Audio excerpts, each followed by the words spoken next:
Kevin, Huh? can you make me a French press? No? Why don't you go and make one? Because you need to learn, and this is a great opportunity. Need to learn is a strong word. Okay, make me a French press. Okay.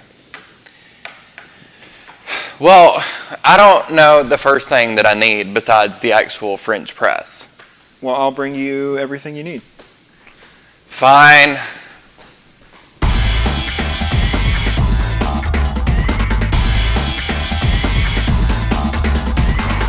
I'm supposed to use all this for a French press?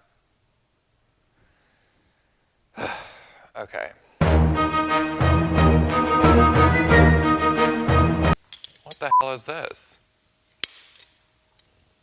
No, we don't need that.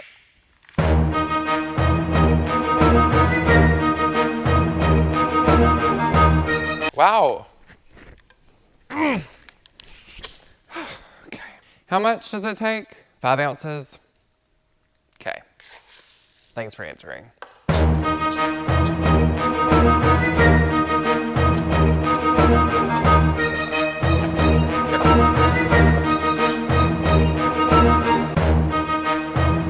That's so weird that this thing doesn't like automatically do it.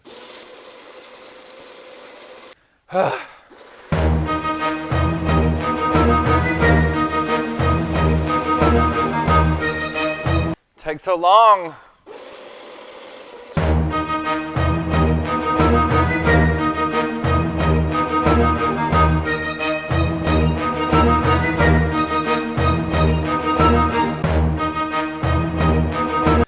Come on, water. Like, I really don't have all day to be making you a French press.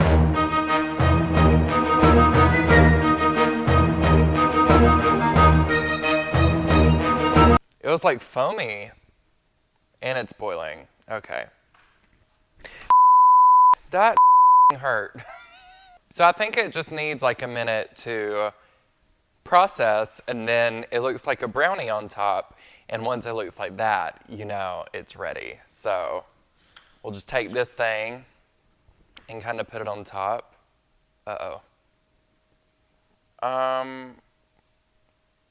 Okay. Ew. Okay. So just hold that down. And then we're just going to press.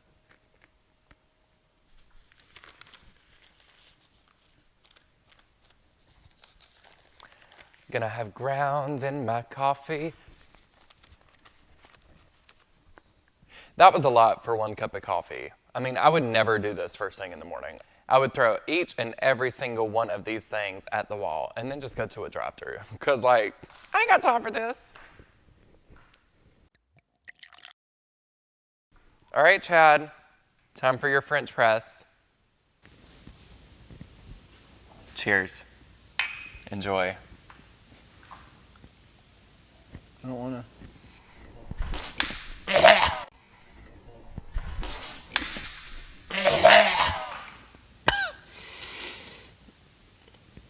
It's not great.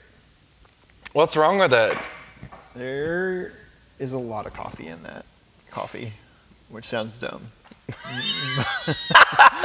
But I think you used way too much coffee. How much did you put in there? Like 5 ounces? Yeah, this is like a 32-ounce brewer, so you probably want something like 2 ounces of coffee. So yeah, it's about 250% too strong. Well, I mean, it's better to have more than less. Am I right? No. Oh, okay. So, what did I do wrong? A lot of things. Wait, what did I do right? Not a lot of things. Okay. You didn't measure anything. Ew. Well, I guess you did measure the coffee, but with no reference at all for what is the right amount. Because you can measure all the right coffee as much as you want, but if you measure your water, the ratio is what matters. So Oh. I think a good ratio for a French press is about 16-to-1. You can use that for pretty much any brewing method. We're going to do 1 ounce of beans here. That's way too much. That would taste like what you made. Which was fantastic. There's 1 ounce of beans. So you also didn't check the grind setting. A lot of people say you want French press as coarse as possible, but I think that's just because they want to avoid the sludge. You do want some fineness to the grind so that you can actually extract the coffee. You know, if you break the coffee bean in half and you have pieces that large, you're not going to actually get anything out of it when you pour hot water over it. So you do want like a medium to coarse grind. Oh wow, am I boring you? No, not at all. I was listening. You weren't. All right, so that's exactly an ounce. So tear our scale out. Well, pour the coffee in first and then tear it. Come on, there we go. This water is just off the boil. You want to wait about a minute off the boil. You don't want to use straight boiling water, which you did. You can get some like scaldy type flavors if you do that. And then you want to weigh your water. So we weighed out an ounce of coffee beans, 16 to 1. We want to weigh 16 ounces of water. But you have a timer on your wrist, right? I do. 5 minutes on the clock, please.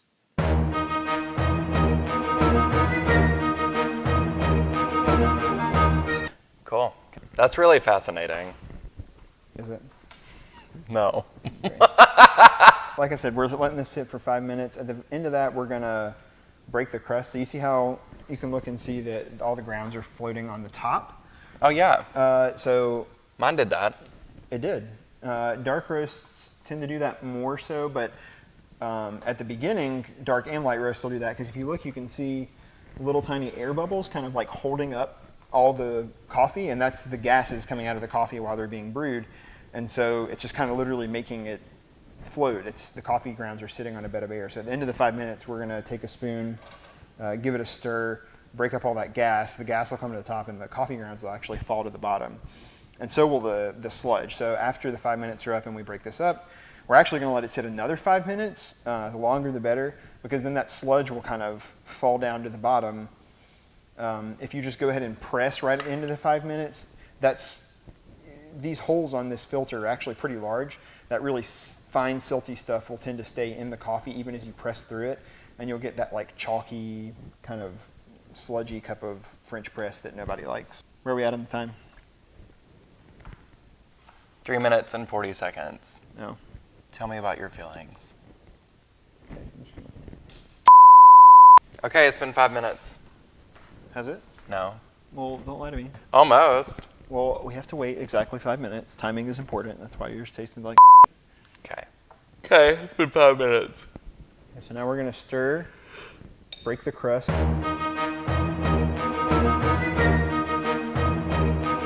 So now we're gonna wait another 5 minutes. You can press now, but again, you will get that chalky, kind of sludgy, fine particulate matter.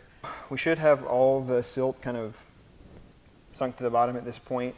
If you do actually press the French press, think about it. What's going to happen is you're going to hit that bed of silt that you just let lower all the way to the bottom. Push it down on there, and it's going to rise. It's just going to like mushroom cloud back up. So Yeah. you actually don't necessarily want to press a French press. I don't think. That fine mesh filter is going to catch all the coffee. And so we do want to press this screen down right to where you can see coffee just come above it. And then after that, it's just going to catch the coffee and make sure that the grounds don't come out. Well, let's taste it. There's you. That's me. That was me like 4 years ago, before the wrinkles really kicked in. Come on. Yeah, and I try not to pour this too quickly or like tilt it too hard to where like a bunch of sludge and crud would come back up from the bottom. I didn't need that much, homie. Cheers. It's really hot. Yeah, that's good. Yeah. This is our Papua New Guinea dark roast.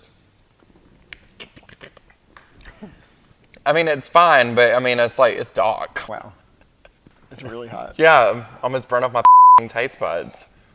Great. So that's how you make a French press. Next time I ask for one, I expect you to get it right. Okay, well, can you write down all those steps for me on paper? And I'd like photos with them. Photos of what? Like each thing. Oh, got it.